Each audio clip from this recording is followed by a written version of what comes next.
विशाल समुद्र को देखते ही यह प्रश्न पैदा होना स्वाभाविक है कि इनका जन्म कैसे हुआ। दरअसल पृथ्वी के जन्म के समय समुद्र नहीं थे। वैज्ञानिकों का अनुमान है कि समुद्र का जन्म आज से 50 से 100 करोड़ वर्षों के बीच में हुआ। समुद्र का जन्म धरती की सतह में स्थित पानी से भरे हुए विशाल गड्ढे से हुआ है। दरअसल जब पृथ्वी का जन्म हुआ तो वह एक आग का गोला था।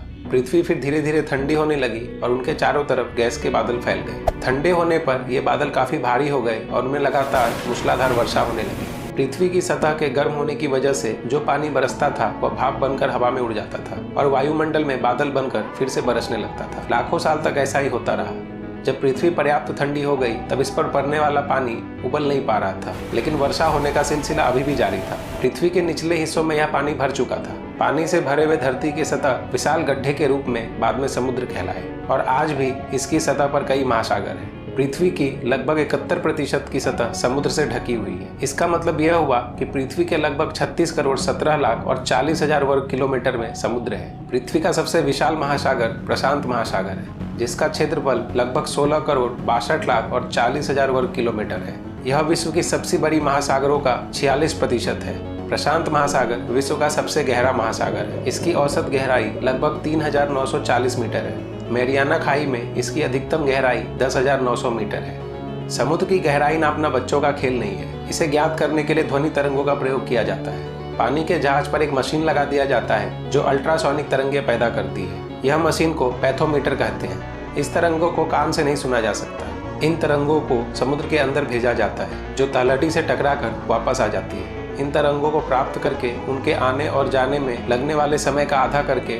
उसे समुद्र के पानी में ध्वनि के वेग के मान से गुना करके समुद्र की गहराई का पता लगा लिया जाता है। आपने देखा होगा कि नदी, तालाब आदि का पानी कुछ समय के बाद सड़ने लगता है, लेकिन सागरों का पानी कभी नहीं सड़ता, जबकि उसमें हर दिन हजारों जीव जंतु मरते हैं। दरअसल सागर में ढेर सारी मछलियां होती है तथा दूसरे जलीय जानवर भी हैं। इसके अलावा अमीबा तथा बैक्टीरिया भी होते हैं, जिनका भोजन मरे हुए जानवर या सड़े हुए पेड़ पौधे होते हैं। यही इन्हें खाकर सागर को स्वच्छ बनाकर रखते हैं। इसके अलावा सागर में गंदगी किसी एक स्थान पर एकत्रित नहीं होती। सागर का क्षेत्र बहुत ज्यादा होता है, इसलिए इसकी गंदगी से उत्पन्न गैसें वायुमंडल में चली जाती है और बादल बनकर धरती पर वर्षा होती है। वर्षा का यही पानी वापस समुद्र में चला जाता है। पानी का यही चक्र हमेशा चलता रहता है। धरती पर सोखा गया पानी भी धरती के छिद्र युक्त परतों से होता हुआ समुद्र तक पहुंच जाता है। यह तो हम सभी जानते हैं कि नदियां जाकर समुद्र में मिल जाती है, पर क्या समुद्र में नदियां भी बहती है? धरती की सतहों की भांति समुद्र में भी जल की धाराएं बहती है, जिनका वेग अलग अलग स्थानों पर अलग अलग होता है। समुद्र में जल धाराएं बनने के 3 कारण हैं। समुद्र के पानी के घनत्व को एक जैसा करने के लिए समुद्री धाराएं पैदा हो जाती है। समुद्र की सतह पर चलने वाली हवाओं का भी समुद्री धाराओं पर प्रभाव पड़ता है।